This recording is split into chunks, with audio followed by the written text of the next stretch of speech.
And even like I have a lot of respect for my Protestant brothers and sisters in Christ because they've really helped form me in my Catholic faith.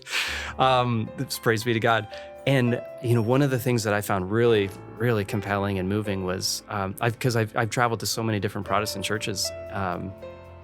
They will admit that the goal of their church isn't as the end. Their goal of many of their churches, and to the ones that I travel to, is that they are a gateway to something more. That they're trying to appeal to people who would never in their life step foot on a traditional church property, because it's so intimidating for them. And so they wanted to think about, like, how can we do church differently? Which is kind of like what we do as Catholics when we try and offer things like Alpha, and when we try and have maybe contemporary praise and worship where we lead people to encounter Jesus first before we just bring them to the Mass and there's Gregorian chant and they're like, what's going on? Hit them with the catechism. Right? And I just have a huge amount of respect for people that are trying to think like, okay, how can we bring Jesus to them and then bring them deeper? And I love that. I love how music on all these different facets has that ability too.